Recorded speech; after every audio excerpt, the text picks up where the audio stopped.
So we wanted to do a workshop about the whole public address system and audio-visual capabilities of the building. And first of all, it would be good to talk about the nature of this room.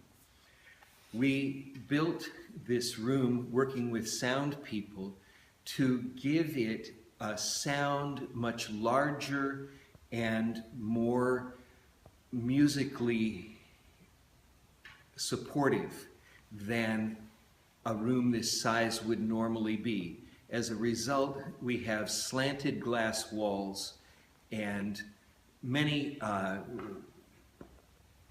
concrete floor, many things, and the acoustical shell elements of the architecture that help sound move around and bounce around as it would in a much larger building. And high ceilings.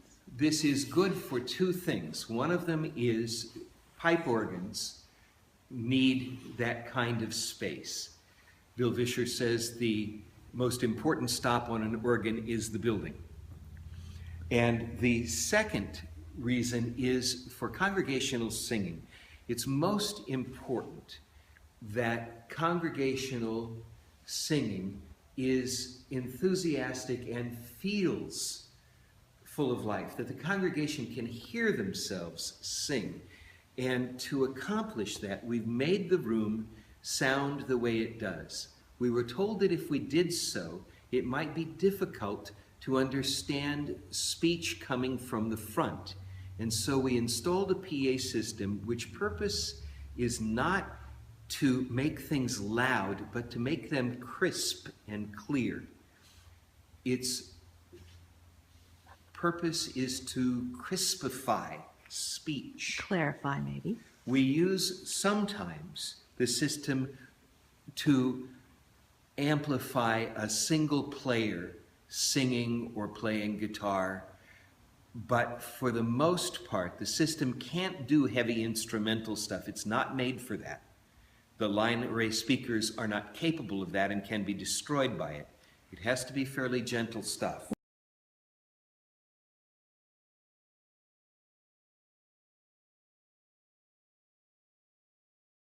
The line array speakers are these, which are, by the way, movable. The line array, that it's tilted at an angle such that there's a whole array of little tiny speakers, and the ones at the bottom are pointed nearby and softer, and the ones at the top are across the room and louder, so everyone hears the same volume across a broad spectrum of people seated. They're on each side of the altar. So the contribution of the system is to clarify speech. And it's used in slightly different ways for very large services where we have overflow crowds and for ordinary Sundays. Let's talk first about an ordinary Sunday, and let's go to the soundboard.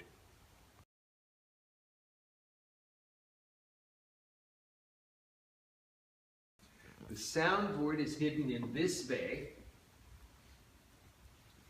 and for our purposes, I'm going to pull it out. Normally, we don't do that. On a Sunday morning, we open the door of the cage because all the radios are inside.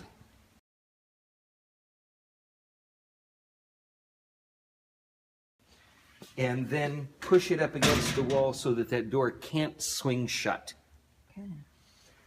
But for our purposes today, we'll bring the whole board out where we can get light on it.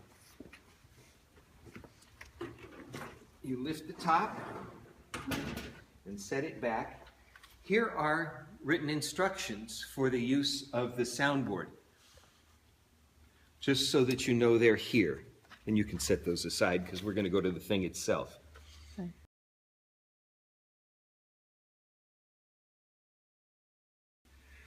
The first thing you do is turn on the two gang switches. At the bottom here is a panel that says power. Mm-hmm. which is to suggest that that's how you turn on the power.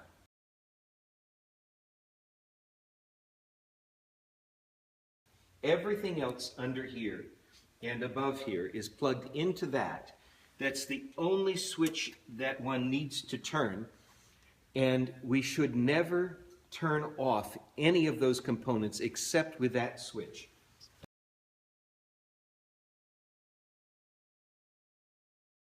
This cabinet includes a DVD player, which we rarely use, a recorder.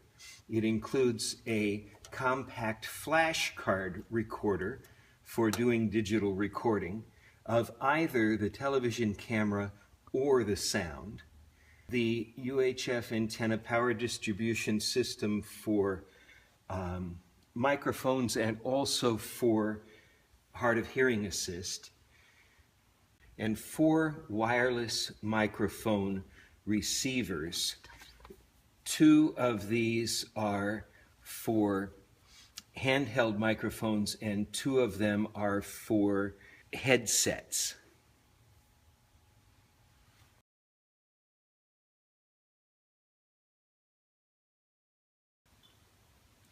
To make a reasonable narrative of beginning the system for use, you prop the door open so that it can't swing shut and turn on the power switch at the bottom, and then turn on the identical power switch in this cabinet, which turns everything else in this cabinet on. Never turn individual parts off. Then you go to the soundboard itself and you wait. And it's interesting to be watching this. And when the system boots up properly, it will reset everything to the position it was last in. We normally use perhaps 5 of these microphones at once.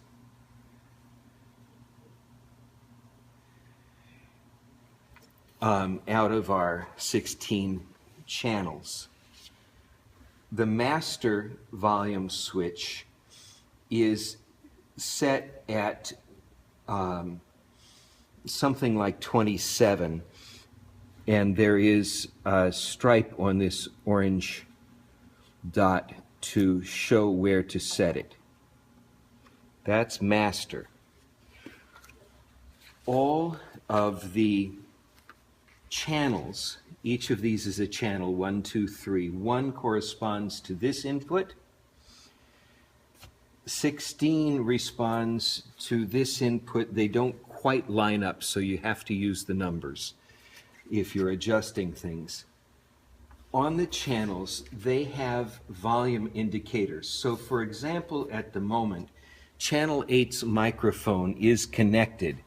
And if you watch carefully, from time to time, it indicates a signal. It also has a peak indicator. If the peak indicator comes on frequently, you're overdriving the microphone. The signal that comes in arrives here and needs to be adjusted when we get a new microphone. But channel 8, if we're going to use it on a given Sunday, and it is our pulpit mic, so it's a good thing to have it on, first needs to be turned on. You can select them off and on, so it needs to be turned on like that, and then set at 0. 0 means no attenuation and no gain over the signal that was set up here, the proper level for that mic. And if the person at the pulpit is not loud enough and you wish to accentuate that by using the board, if you need to do this, as at a memorial service, for example, you can turn it up a bit. If someone's over loud, you could turn it down a bit. But these should all normally reside at 0. They've been adjusted up here, so they're all right when they're at 0. We have an altar mic, and that should be selected. It should be turned on, and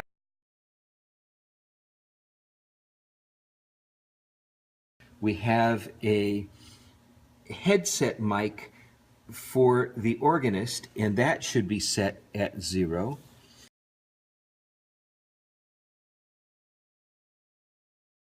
and turned on, a headset mic for the preacher, which is to be used if the preacher moves around,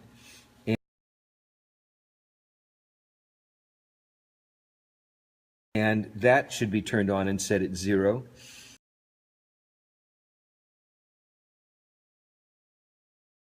And a handheld mic, which we use for announcements, because if the system is not being used, if the person comes and gives an announcement and speaks up quite loudly, people who need hearing assist are not helped unless the microphone is in use. So the handheld mic is for that purpose, and it also should be set at 0. And I will talk, as we talk about the various mics, I will talk about rationale for their use.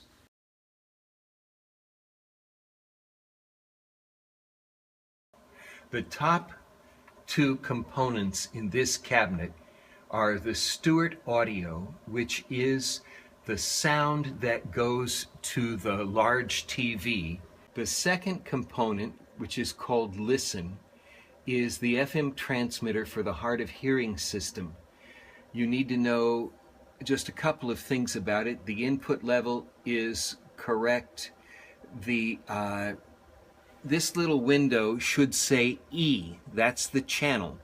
A, B, C, D. E is the channel on which we broadcast. We've set the mix level and contour of the sound. We've had hard of hearing people set that for us. So we think we have those correct, but E must always be on here. It looks like it's covered with a plastic, because you can't really touch the settings. Is that? That's not an just to accident. keep people from messing with Yes, it? that's to keep people from messing with it. It can be done, but it ought not. This one's power and input level. This one is which input, and we only use one. This one is the tone control, contour. And we found that when those of us who heard well said it correctly, people who were hard of hearing found it useless. It was upper levels that they were having trouble hearing. When it sounds scratchy, to normal hearing, it's filling in the gaps for those who are hard of hearing. What I have said before about turning off power is most important here. If you'll observe, when I turn off the power on the power control, they do not all appear to go off. It has a big capacitor. It takes a long time to go off. It does eventually go off. The only power switches that should be used are the two master power components.